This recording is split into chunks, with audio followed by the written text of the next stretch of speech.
From big tech to e-commerce giants, the antitrust charge is worsening and the challenge is manifold. At stakes are equity and trust for businesses and consumers like you and me. In a latest, the findings are scathing, whether it be from Amazon, Meta, Google and Apple. And in a latest, as I was mentioning, according to Reuters, an Indian antitrust investigation has found United States e-commerce giant Amazon and Walmart's Flipkart violated local competition laws in India by giving preference to select sellers on their shopping websites. The findings against them, according to Reuters, include violating local competition laws. Giving preference to select sellers, both companies created an ecosystem where preferred sellers appeared higher in search results.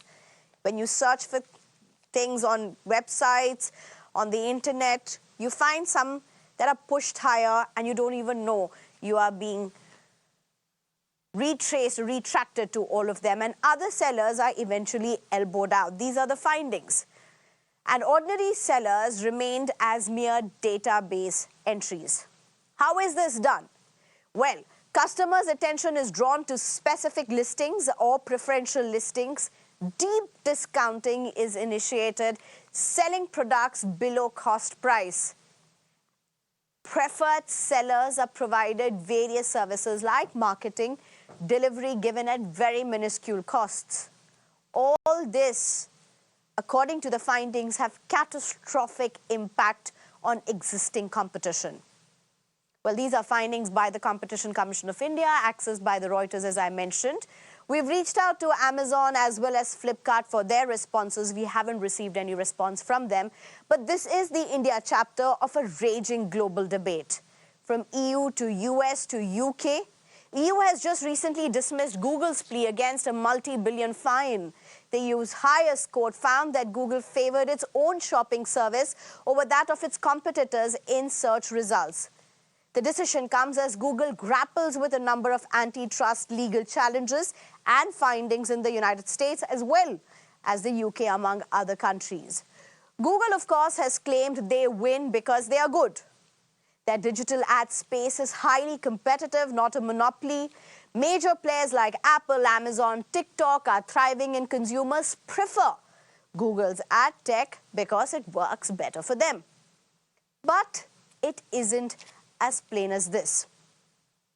A UK watchdog has provisionally found that Google uses anti-competitive practices to dominate the market for online advertising technology. It accuses Google of preventing rivals from competing on a level playing field. In fact, it has been accused of abusing its position of quite literally being a monopolist. But its own tech for the billions of pounds spent by UK businesses on online advertising. What is antitrust laws? Well, it's about regulating the conduct and organization of businesses in order to promote competition and prevent unjustified monopolies. Like in India, several companies have come out in open in strong support of the findings of the Competition Commission of India. They claim thousands of stores have been forced to shut down, and there's immense pressure on local retailers that there is time to protect small sellers. This is a complex issue, but at the heart of it, as I said, are scores of ordinary citizens across the world, whether it be businesses or whether it be consumers. We're going to break this down from each perspective. I'm being joined by Pavan Duggal, who's a cybersecurity expert, Ajay Dua, who's a former secretary for Ministry of Commerce, Advocate Vijay Sardana, senior economist. But I'm also being joined by Praveen Khandelwal, the Member of Parliament and Secretary General of the Confederation of All India Traders, India's largest body of traders and SMEs. So to the other panelists, I request you give me a few minutes so I can get his response first. Thank you very much, Mr. Praveen Khandelwal. Good evening for joining us. My first question to you, sir. There's been quite a response to the CCI's finding in India. How do you really look at all of this? Well, after a long spell of 4 years, when the complaint was made with CCI by our affiliate Delhi Vyapar Mahasangh, the closure of the investigation has resulted into, or rather I can say it has substantiated the charges what we are leveling against Amazon and Flipkart. They are deeply engaged in deep discounting, loss funding, owing inventory, and now what we were always asking, that they are undertaking preferential seller activities, and by the use of AI and ML, they are having certain set of people, those since last 10 years, they are the same set of people who are the favorite sellers on Amazon and Flipkart. So therefore, now it is the time for the government to act upon on the report of the CCI. Beside imposing what is all in the powers of CCI, I would request Commerce Minister Mr. Piyush Goyal, and I will raise this issue with him, to suspend their business operations as of now, and nobody should be allowed under Prime Minister Narendra Modi's regime to play with the law.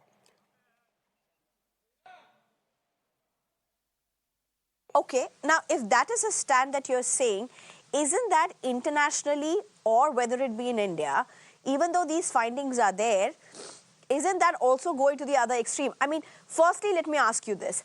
Can you explain this to our consumers, to our viewers? Just how do people who are not at large scale as this, how do they get impacted? Could you break this down for us in very simple words? Like, why are people up in arms, particularly after the findings of CCI? Why are they so upset, angry? Why are businesses so worried and concerned? Well, let me tell you, there is a nexus that is between the brand owners and the technology people like Amazon and Flipkart. Whatever the brand owners are selling to these companies, they are not offering certain products in the market, thereby depriving the local retailers of the same quality what they are offering to Amazon and Flipkart. Amazon and Flipkart on their own, what they call bloody investment, they are bringing that money to substantiate the losses which the company accrues and the money which is spent on funding the losses. So this is totally an unfair practice. Let me tell you very clearly, we are not against e-commerce because we know that e-commerce is the future arm of the retail trade.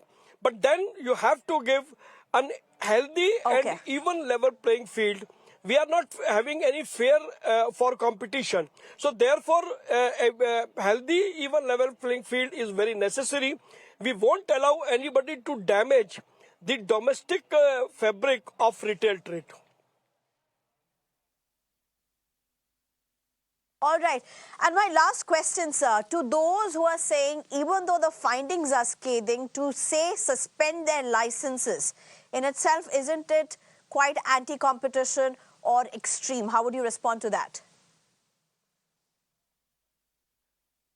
See, if you continue to disrespect the law for even 10 years, and you are maintaining all those practices which are not prescribed under FDI policy press note number 2 of 2018, will you allow them to operate in the country? Is it not a damage to our economic democracy of India? Will you allow them to operate in the way they want to? We want to operate them on the certain principles. You can't destroy our retail trade, domestic retail trade, and what they are doing, it is costing a huge loss not only to the entrepreneurs but to employment and the domestic trade of the country. That is what we are asking for. All right. Thank you very much, sir, for your time. Thank you for joining us. Praveen Khandelwal, who said they're going to be demanding that the licenses of these e-commerce giants be suspended in India. Thank you very much for joining us. But also, let's just take this forward and try and understand various aspects of it. Pavan Duggal, cybersecurity expert, Ajay Dua, former Secretary, Ministry of Commerce, as well as Advocate Vijay Sardana, senior economist. Thank you very much, all of you, for joining us. Mr. Pavan Duggal, if I can come to you first, there are so many aspects of that what's playing out. But to an ordinary viewer who's watching this, if they are asking, this is big tech, this is big corporate giants playing a game, why should we be bothered about this? How would you explain this to them?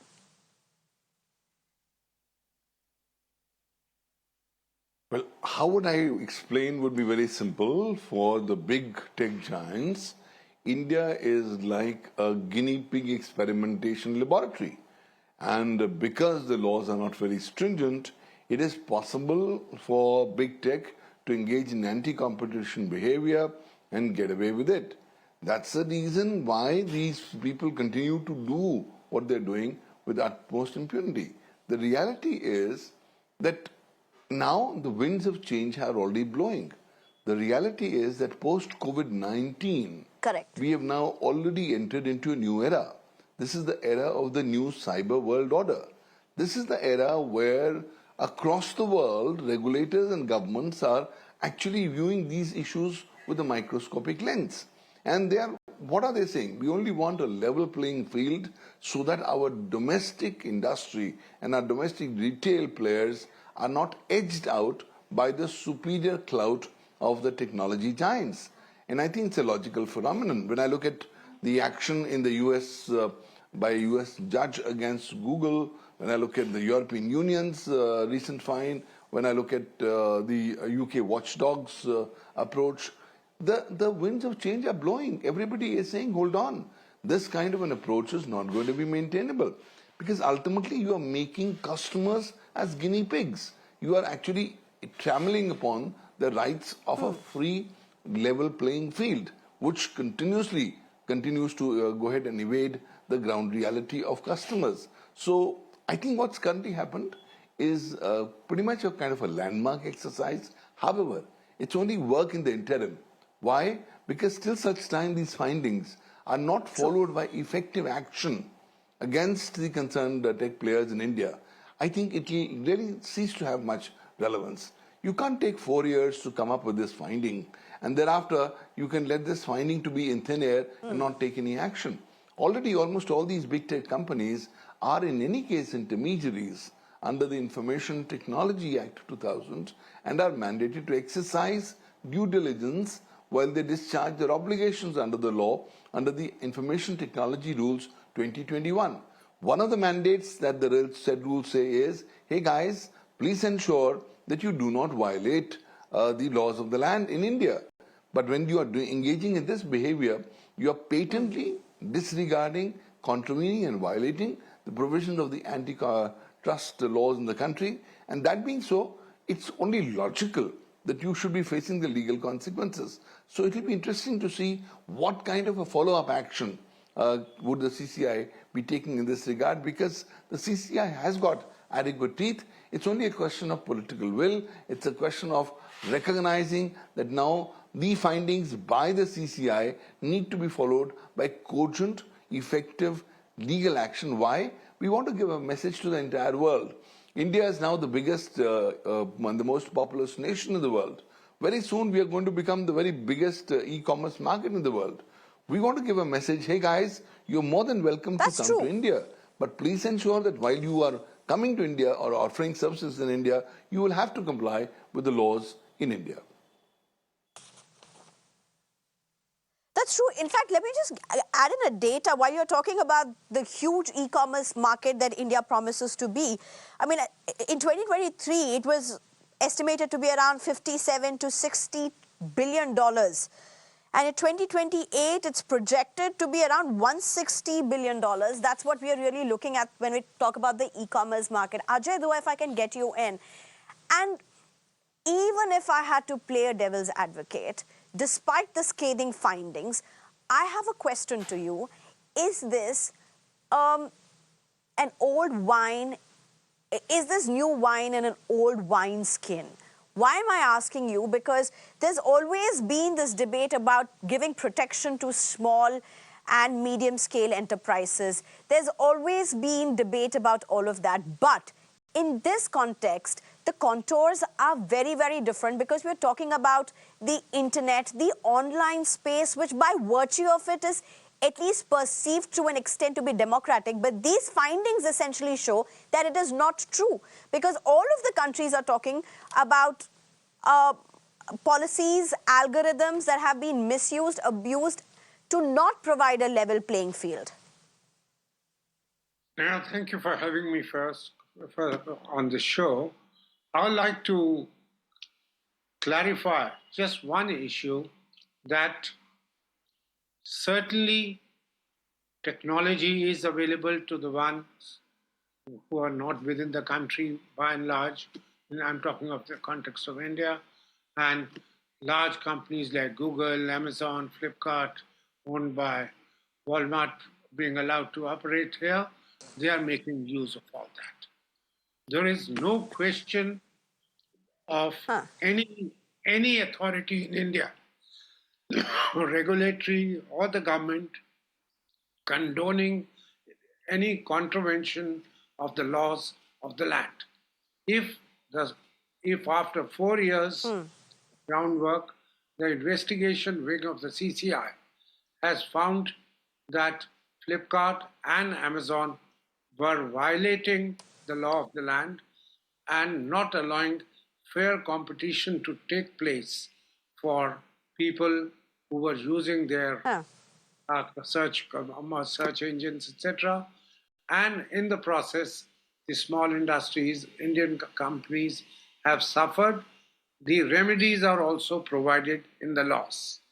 So what's going to happen now, as far as I know, is that the report of the Director General investigation of the CCI, Competition Commission of India, will be shared by CCI staff with both the companies found guilty of violating the laws. That means the Flipkart management and Amazon.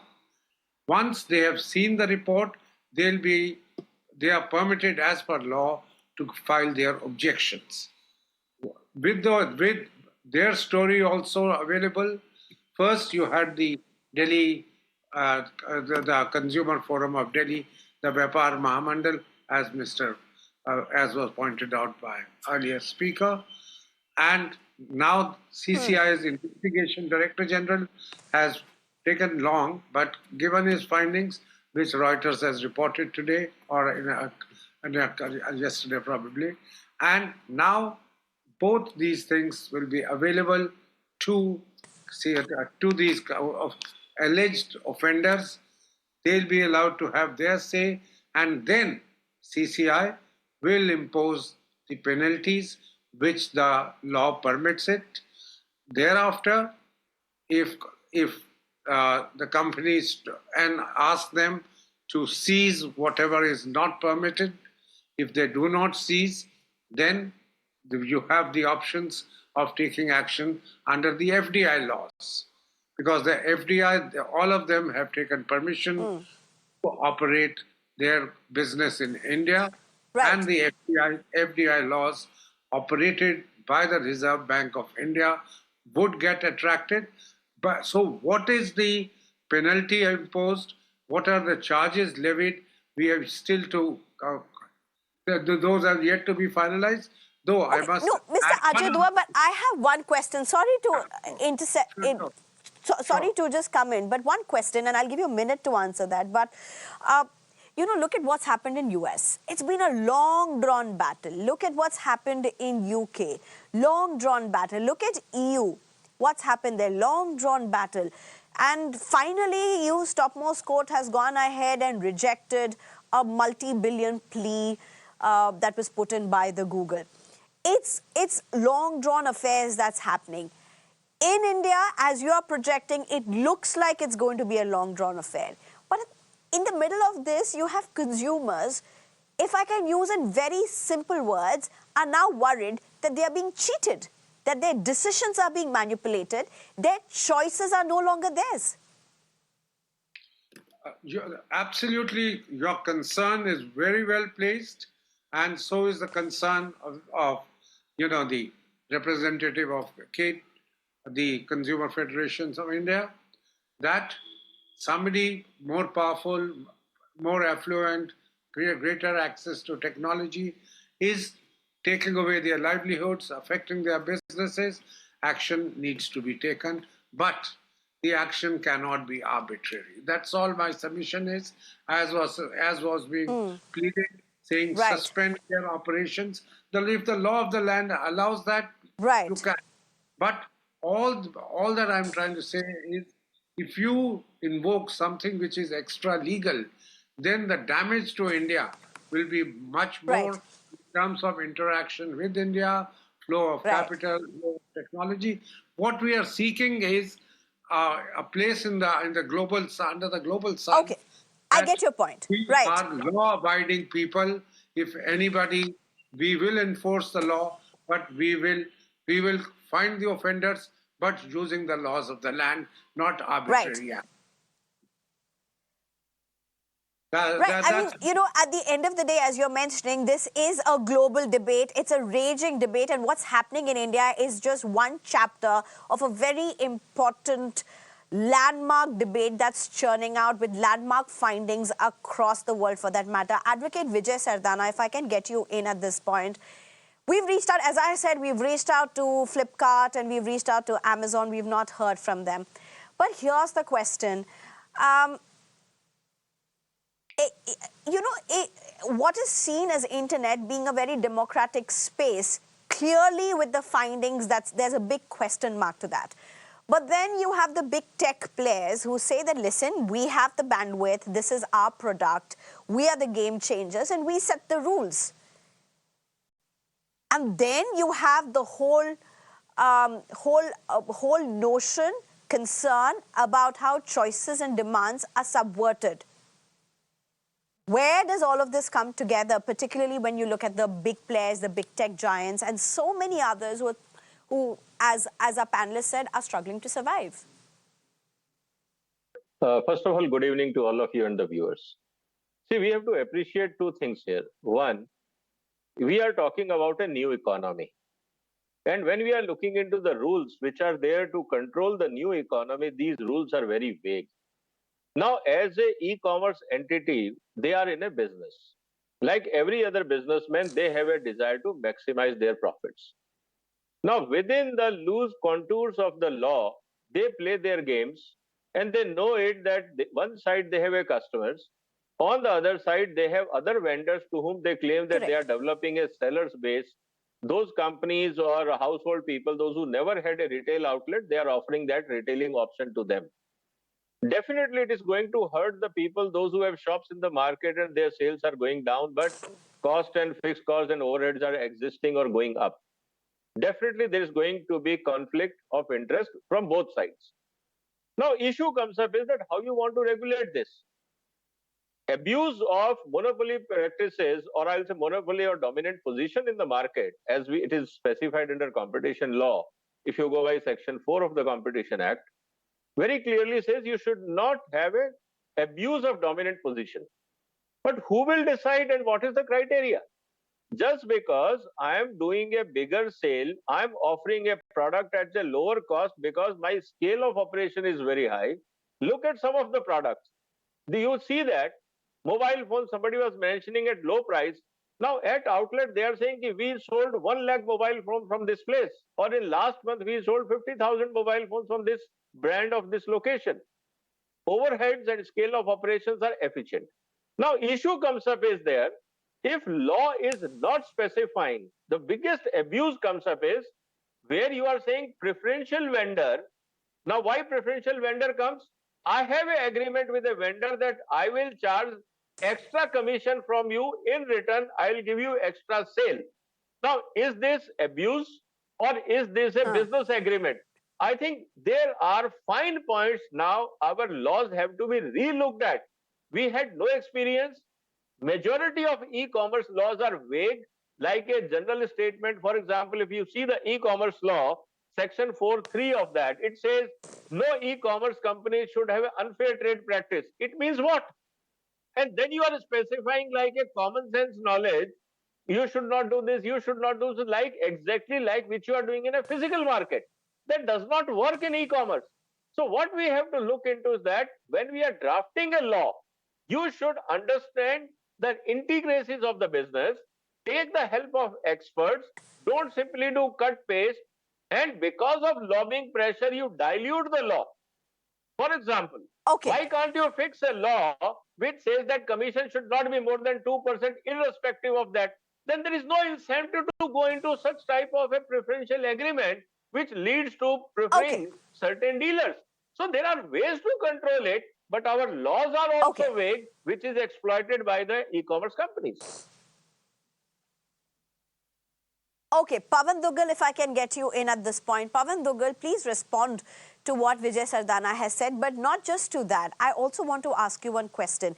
While Vijay Sardana says, who can question the fact that X number of mobile phones or X number of products were sold at this much cost with this much discount? Who says that it is arbitrary? Who decides it? There's another side to it, and that is about how advertisements are driving products and revenue in an absolutely arbitrary manner. And yet it's all so inherently closely linked with AI. So is it really as arbitrary as it seems to be at the face of it, or is it far, if I could use the word, recognizable in reality?